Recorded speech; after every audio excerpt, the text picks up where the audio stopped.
사사기 1장 1절부터 10절까지 말씀. 오늘부터 사사기를 함께 이제 묵상하게 됩니다. 사사기를 보게 되면은 여호수아서에 이어서 계속 이어지는 다른 점이 공통된 점이 있기도 하고 또 다른 점이 있기도 합니다. 여호수아와 그 전에 이스라엘 모습과 이렇게 비교해 볼 때 비슷한 것은 오늘 본문에도 나오지만은 사사기는 여호수아가 죽은 후부터 시작되는 역사를 기록하고 있습니다. 여호수아 연결되는 그러한 역사의 기록이라고 말할 수가 있겠죠. 하나님께서 모세를 통해서 이스라엘 백성을 이집트에서 출애굽시키시고 또 가나안 땅으로 인도하셨습니다. 가나안 땅에 들어갔을 때는 여호수아가 모세의 후계자로 지도자가 되어서 이스라엘 백성을 인도합니다. 그리고 가나안 정복을 시작하죠. 계속되는 정복의 모습이 사사기의 모습입니다. 아직까지 점령되지 못한 땅을 정복하는 것과 함께 사사기에서 보게 되면은 정복한 땅에, 즉 이스라엘 백성들이 점령한 가나안 땅에 이제 주위로부터 침략이 들어옵니다. 싸우는 것, 그 모습, 전쟁을 기록하고 있는 것이 여호수아 비슷하게 사사기라고 말할 수 있습니다. 또 다른 비슷한 것은 여호수아에서도 그렇지만은 사사기에서도 모든 전쟁은 여전히 하나님께서 참여하시고 하나님이 주도하시는 하나님의 전쟁이라는 것입니다.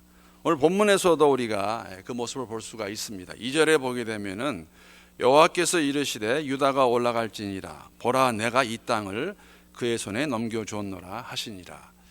이스라엘 지파들이 하나님께 묻습니다. 누가 올라가야 될 것인가 했을 때 유다가 가라고 그러고 유다에게 하나님께서 땅을 주시겠다고 그 땅을 그의 손에 붙이시겠다고 말씀하십니다. 다시 한번 저희들에게 보여주시는 모습은 전쟁의 주인은 하나님이시라는 것이죠. 하나님이 허락하셔야 이길 수 있다는 것 저희들이 볼 수가 있습니다. 그런데 다른 점도 있습니다. 여호수아까지 이스라엘 백성들의 모습과 사사기에 나오는 이스라엘의 모습에 다른 점이 있는데 가장 다른 것은 뭐냐면은 사사기부터는 이스라엘 전 지파를 이끌 수 있는 지도자가 없다는 것입니다. 모세는 처음부터 여호수아를 후계자로 삼았습니다. 출애굽기를 잘 보시면 알겠지만은 여러분 그 출애굽기 33장에 오게 되면은 그 회막 사건이 나올 때에도 여호수아는 회막 앞에 서 있었습니다. 모세는 여호수아를 후계자로 삼아서 키웠는데 여호수아는 후계자를 키우지 않습니다. 왜 그런지 잘 모릅니다. 그렇기 때문에 사사기 때부터는 모든 지파를 통치하는 지도자가 아니라 지파별로 어떻게 보면 부분별로 통치하는 모습을 볼 수가 있습니다. 이렇게 말씀을 드리는 이유 중에 하나는 이 숫자를 가지고 계산해 보게 되면 좀 안 맞는 부분이 있어요. 제가 잠깐 좀 설명을 드리겠습니다. 여러분 사사기 하면은 생각나는 것이 무엇이 있습니까? 여러 가지가 있을 수 있겠지만 크게 두 가지가 생각이 납니다. 첫 번째는 뭐냐면은 사사들이죠. 사사들, 다스리는 자들, 재판관 그런 의미가 있는데 사사기에는 12명의 사사가 등장합니다.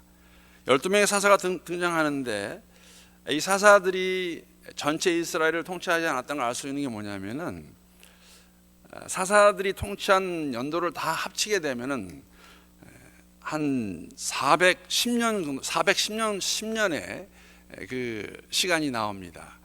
출애굽해서 여호수아의 죽음으로부터 시작되는 이 연대를 보통 주전 1390년으로 보고 있습니다.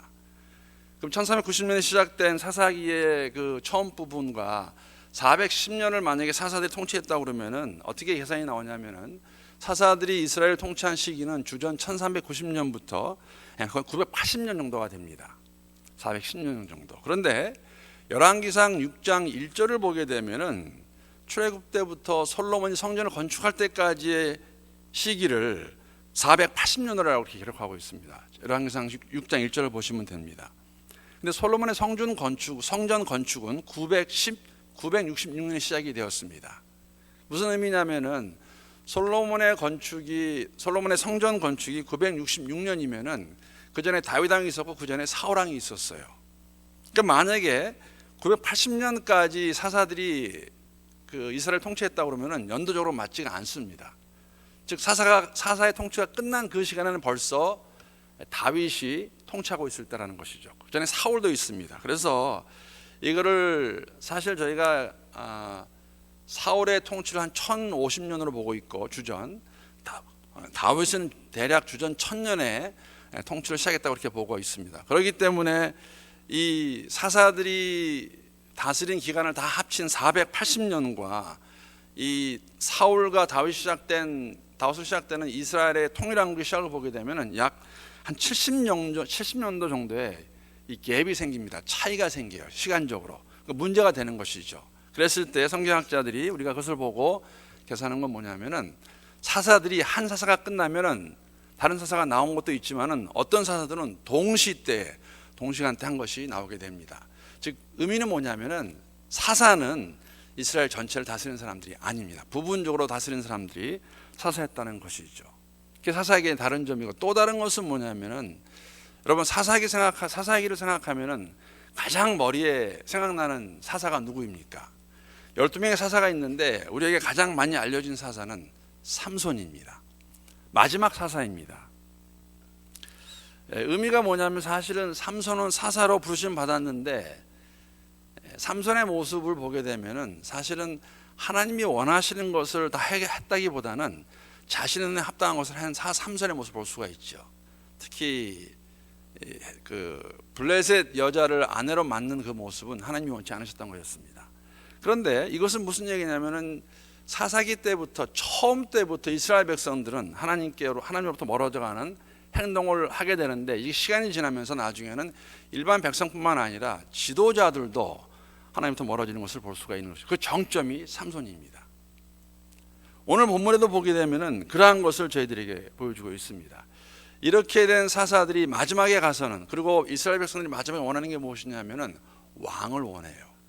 사사기 마지막 가고 그 다음에 열왕기 상가게 되면 그 왕을 원하는 것은 여러분 하나님의 통치를 거부하는 것이었습니다. 이방인들에게 다 왕이 있었습니다. 그래서 그것을 이제 가난화돼 간다고 이렇게 볼 수가 있는데, 오늘 본문에서도 그 시작을 저희가 볼 수가 있어요. 조금은 7절 말씀 제가 한번 보겠습니다. 7절 말씀 보게 되면 아도니 베색이 이르되 옛적에 70명의 왕들이 그들의 엄지손가락과 엄지발가락이 잘리고 매상 아래에서 먹을 것을 줍더니 하나님이 내가 행하신 대로 내게 갚으심이로다 하니라. 무리가 그를 끌고 예루살렘에 이르렀더니 그가 거기서 죽었더라.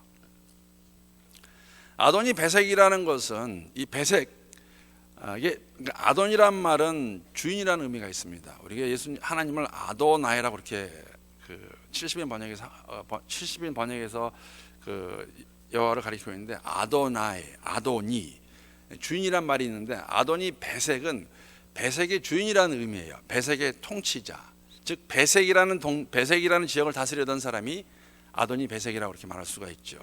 바로가 이집트의 왕이었던 것 같이 아도니 베색은 베색의 통치자였습니다. 그러니까 아도니 베색이 지금 이렇게 말을 합니다. 그 말의 내용이 7절인데 5절 6절을 보게 되면은 유다가 올라가서 이 베색 땅을 칩니다. 쳐가지고 베색의 왕이 도망가는데 그 왕을 잡아가지고 그 왕의 엄지손가락과 엄지발가락을 잘라버립니다. 6절 내용이에요. 엄지손가락과 엄지발가락을 잘린 아도니 베색이 하는 말이, 고백이 이것입니다. 무슨 말이냐면, 이전에 내가 아도니 베색이라는 사람이 70명의 왕들의, 그러니까 어떤 나라를 다른 나라를 침략해가지고 그 70명의 왕들의 엄지손가락과 엄지발가락을 잘랐다는 것이죠. 그리고 그 잘림을 받은 70명의 왕들이 자기 상 아래에서 먹을 것을 주워 먹겠다고 그 한 악한 행동에 대한 악한 행동에 대한 심판이 내게 왔다는 것입니다. 왜냐하면 지금은 아도니 베색이 엄지손가락과 엄지발가락이 잘렸어요. 누구에게? 유대 지파에게. 여러분, 이 고대에는 어떤 게 있었냐면은, 나라가 싸웠을 때 전쟁이 이긴 나라가 패한 나라의 이 왕들의, 아니면 전사들의 이 엄지손가락, 엄지발가락을 잘랐습니다. 왜? 다시는 전사들에게 그들이 전쟁을 하지 못하도록. 굉장히 야만적이고 모멸적인 행동이었습니다. 그런 것을 한 이 아도니 베색이 이제 이렇게 심판을 받는 것이죠. 아도니 베색이 얼마나 잔인한 인물의 걸 보여주고 있는데, 이방인 왕입니다. 그런데 본문에서 한 가지 더 볼 수 있는 것은 뭐냐면 이 아도니 베색을 죽이지 아니하고 예루살렘을 끌고 갑니다. 그리고 거기에 있다가 죽었다라고 이렇게 오늘 7절이 말하고 있는데, 의미는 뭐냐면은 아도니 베색이 바로 죽지 않고 끌려가서 예루살렘에 있다가 자연사한다는 의미를 가지고 있다는 것이죠. 그냥 놔둡니다. 그런데 여러분, 이것은 이스라엘 백성이 하나님께 물어보았습니다. 하나님 말씀하셨어요. 유다 지파가 올라갈 것이고 유다 지파가 시몬 지파와 함께 언약을 맺고 가서 그 베색 땅을 치게 되는데, 치고 난 다음에 아도니 베색을 끌고 간 거에는 두 가지 문제가 있다는 것이죠. 무엇이냐면, 하나는 하나님 명령을 어겼습니다.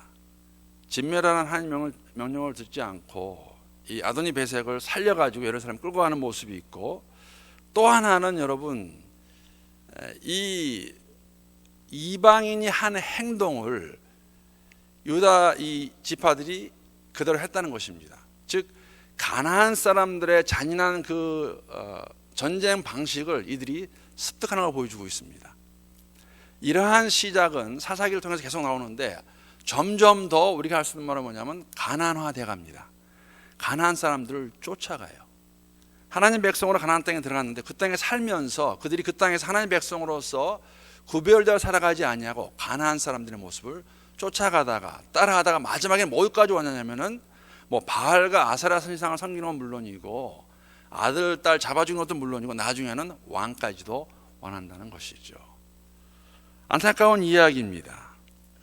그래서 시작부터 우리가 오늘 본문에 있는 말씀과 같이, 실전에 있는 말씀과 같이 이스라엘 백성들은 가나안화 돼가고 있는 모습을 저희들이 볼 수가 있습니다. 오늘날로 말하게 되면은 점점 하나님을 안다는 사람들의 삶의 모습이 세속화되어 가는 것입니다. 우리가 알게 모르게 세상을 많이 쫓아간다는 것이죠. 굉장히 안타까운 일입니다.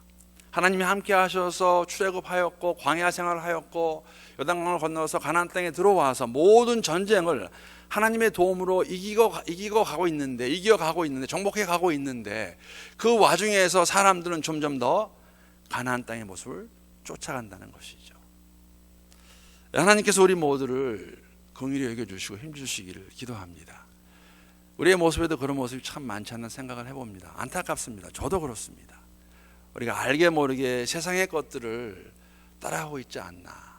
오늘 그 모습 볼 수가 있는데, 하나님 저희들에게 힘을 주시고 은혜를 더해 주셔서 우리가 고백하는 삶의 모습, 주 앞에 나아갈 때 힘을 주셔서 세상을 쫓아가지 아니하고 주의 백성으로 오늘도 은혜 가운데 승리하며 살아갈 수 있는 우리 모두가 될 수 있기를 주님의 이름으로 축복합니다.